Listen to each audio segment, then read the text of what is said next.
Hello.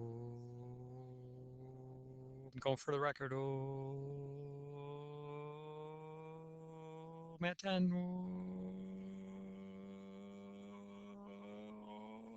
Oh, algebra students.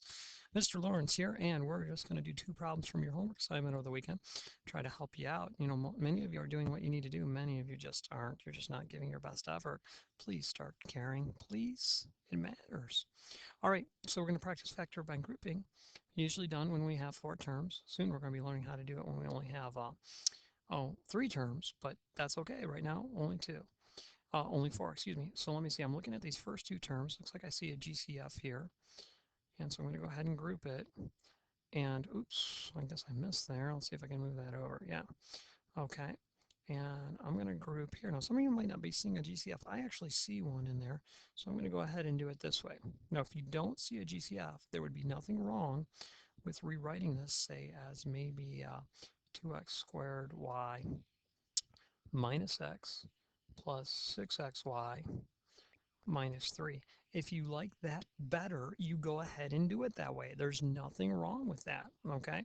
I see a GCF, I want to demonstrate a technique. I'm not going to rewrite it, but if you want to do it this way, that would be good. Just remember when you rewrite it, you have to make sure the signs move with their numbers they belong to. So for example, my 2x squared y is positive, so is this one. Here the x is negative, so is that one. 6xy is positive, yep, it's positive, and the negative 3 is a negative 3. Okay, so I'm going to look for the GCF here. It looks like my GCF is going to be a 2xy. 2xy, right? So I'm going to factor it out at 2xy, and I believe I'll be left with an x, right? The y's will cancel, 2's will cancel, x squared divided by x. Over here, I'll have 2 goes into 6 3 times. The x's will cancel, the y's will cancel. Now, in this one, some of you aren't seeing a GCF. You know what? I see a negative 1. A negative 1. Okay, so I'm going to factor out a negative 1, and that will leave me with an x plus a 3. I see another GCF. I see the quantity of x plus 3 showing up twice. And so I will divide both groups by x plus 3, thereby factoring it out. So I'll have a quantity of x plus 3. That was my GCF.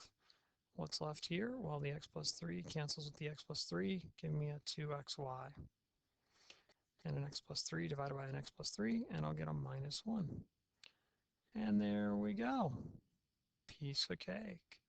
All right, the other problem I'm going to do for you is number 10. Now, I hope you've tried this on your own, but I believe it says something about the measurements of the rectangle that's the area of the rectangle. So what are the measurements of the rectangle? Well, it's just a grouping problem. You see a four-term polynomial, try to group. I see a GCF here, and I see a GCF here, but I'll tell you what, I'm going to rewrite this one because maybe you're drawn to the y's being together. So I'm going to write 5x y minus 6y, and then I'm going to write a plus 15x minus 18.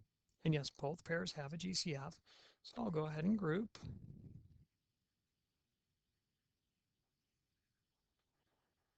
And I'm going to pull out a y. Looks like it was going to be my GCF. And that'll give me a y times the quantity of 5x minus a 6. And here, my GCF is a 3. So I'm a plus 3. And then I'll have 5x minus 6. And look at that. Got it again. It's pretty cool how this works. 5x minus 6. 5x minus 6. That'll give me a quantity, 5x minus 6.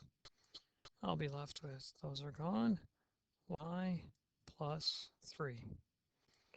There you go. That's it. Now, we're not actually done with the problem because we need to know the dimensions. So we'll say the length, and you get the area of a rectangle by multiplying the length times the width, and I'll call that 5x minus 6, and we're in centimeters. And then the width will be the other factor, which is y plus 3 centimeters. And there you go. That's it. Piece of cake. All right, that's it for the video. It's just to help you with the homework. Make sure you're understanding what's going on.